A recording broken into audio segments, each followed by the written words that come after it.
Now, how are these connected? Imagine your blood vessels as highways. High blood pressure is like driving too fast on these highways. The pressure can damage the walls.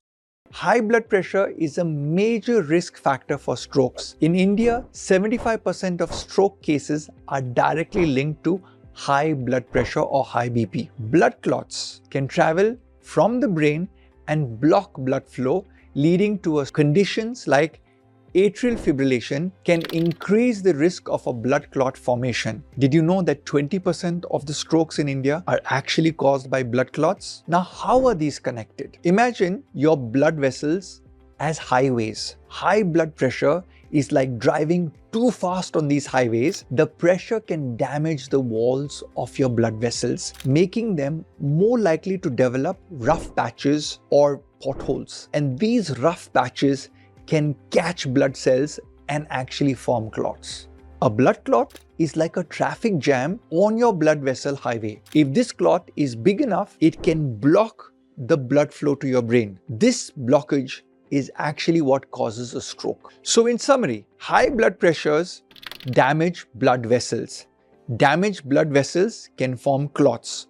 Clots can block blood flow to the brain, hence causing a stroke. The good news is many strokes can be prevented. Regular exercise, a healthy diet, and managing stress are the crucial steps. 70% of all strokes can be prevented by adopting a healthy lifestyle. What to do? Let's start with nutrition. Here are some simple changes. So, my first tip from a nutrition point of view is to spice it up. Indian spices like turmeric, haldi, cumin, jeera, and coriander, dhania, are known for their health benefits. Use them generously in your cooking to enhance flavor, and it also reduces the need for excessive salt. Another key point, no fried foods. One big way is to cut down on all the sodium which is in there of the processed foods, which account for 75% of all the sodium in the food supply chain. Cut down your French fries, cut down your fried chips, cut down your packaged foods that are baked or fried. They tend to have a higher sodium content, not to mention the oil content. Another great tip is that I always add onion and garlic to my food. They're full of potent clot-fighting compounds such as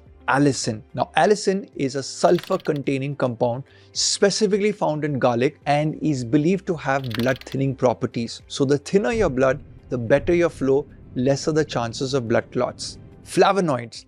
This is found both in onion and garlic and has tremendous antioxidant and anti-inflammatory or reducing the inflammation inside your blood vessels. These compounds can actually help prevent blood clots by inhibiting platelet aggregation, meaning the platelets don't come together and clump up, and it also reduces inflammation. And both of these factors, platelet aggregation and reducing inflammation, are a factor for stroke. Many years ago, I decided to give up drinking normal tea and I added green tea to my diet. Now, I drank 2 cups of green tea every day for the last decade, and the reason was a 1967 study that had researched on where they saw rabbits in a British scientific journal, and there was photos of the aorta, which is the blood vessel going to the heart. Now, they fed these rabbits a high-fat diet. One group, they gave them water, and another group, they gave them the tea. Now, the rabbits that got the tea exhibited only 1/3 of artery damage as compared to the guys who got water. So, green tea has been an amazing addition to protect my blood vessels. Yes, you can say it's a rabbit study, but you know what? I like to run fast in life,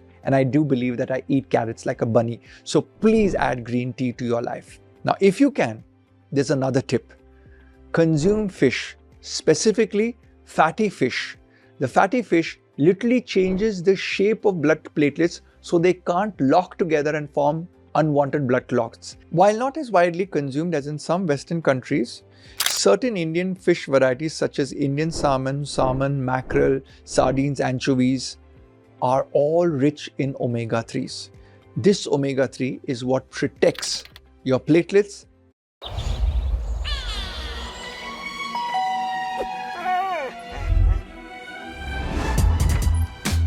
Toys for the boys. Give me some more. Food for the brood. Give me some more. Free delivery. Give me some more. More festivity. Give me some more. Delivery next day. Give me some more. Free all the way. Sign up from 39 Rand per month. And reduces your blood clots.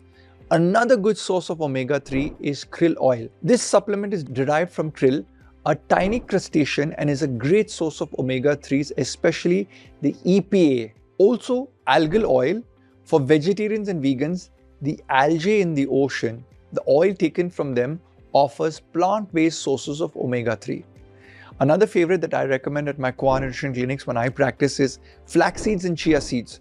Both these superfoods contain vegetarian forms of omega-3 and they can be added to your yogurt, smoothies or salads. Another great one, Indian mustard. While it contains smaller amounts of omega-3 as compared to fish or seeds, Indian mustard can still contribute to your overall intake. Another thing that's missing in India is we're not having enough of salad. Please have at least one serving of salad in a day and include carrots in those. Why do I say carrots? Well, there was a Norwegian study done on men who ate the most vegetables, had a 45% lower risk of stroke, and carrots have something called as beta carotene, a pigment found both in fruits and vegetables where the body converts it into vitamin A. And this actually prevents stroke by reducing oxidative stress. So eating one carrot a day can slash your stroke risk by 68%. Another silent hero is potassium.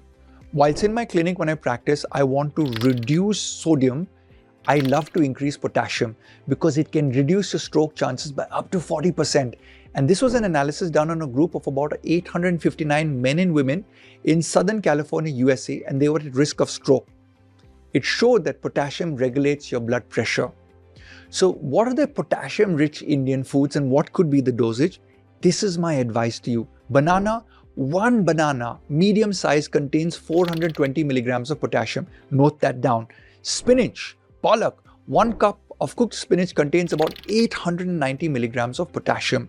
Potato, who would think that potato would have potassium, but with the skin, it contains about 925 milligrams of potassium. Tomato, one medium tomato contains about 280 milligrams of potassium. So when you reach a balanced diet of these, you should be getting enough of potassium. Rajma, nobody talks about it. 1 cup, 200 grams of cooked rajma contains approximately 740 milligrams of potassium, not to mention that the fiber in rajma is amazing for blood pressure and prevention of blood clots. Almonds, my favorite, 10 to 12 pieces of almond contain about 100 milligrams of potassium. So I've given you this entire list. Rewind the video, watch it again, note it down because you need to have a daily intake of 4,700 milligrams of potassium. Most people are getting high sodium and very low potassium. Bump up your potassium for your BP, blood pressure, stroke issues. Now you have to limit salt. I can't stress enough that how reducing salt drops your blood pressure. You know, cutting back on salt, even if it does not raise your blood pressure, has huge benefits. You see, there was this one study on rats where all the rats was fed a high salt diet and they died within 15 weeks. And those that were on a low salt diet, only 12% of the rats died. So it is given to know that doctors worldwide over, when do you have BP, they say cut salt, cut salt, cut salt. And that's what you need to do. Now, when you eat outside food, you have no control over the salt. When you eat junk food, you have no control of the salt, which is why home cooked, designing your food at home is very important. By the way, in this rat study, even the high salt rats' brains, it revealed in autopsies that there were injured arteries and dead tissue caused by a series of mini strokes in those rats before they died. So food for thought, drop your salt. And these are my last non-nutrition tips. You gotta quit smoking. There is no alternative. Exercise for 21 to 30 minutes a day. And to reduce your stress, you could go to the link in the description below and I will list down all the sleep benefits that you can get, the Yog Nidra videos which can help you, and even music that I've curated to help lower your stress. I know a lot of loved ones who have suffered from stroke. In fact, just recently, one of our facilities manager was admitted to the hospital with a stroke. Hale and hearty guy. My grandfather died of a stroke. The nutritional requirement of maybe omega-3, all the good potassium, everything that I've stated in today's video, if it is customized like how you customize your medication, you know, when doctors give you medication, please do take your medication. But there is an underlying power of personalized nutrition. So come to the Qua Nutrition clinics and allow us to optimize your diet, your nutritional supplements, and also tell you what you should not be doing. Because you know what, you could like this video, you could share this video, you could subscribe to this video too. But more importantly, my nutritionist can tell you what you're not doing correctly from a behavioral perspective. So many times you may have the knowledge, but you may not have the foresight to change your behavior. So use a good qualified nutritionist to change your behavior. I'll see you at the Core Nutrition Clinics. And if we have changed your lives at any point, please do comment below, because your comments, your like and your loves keeps us getting greater content out to you.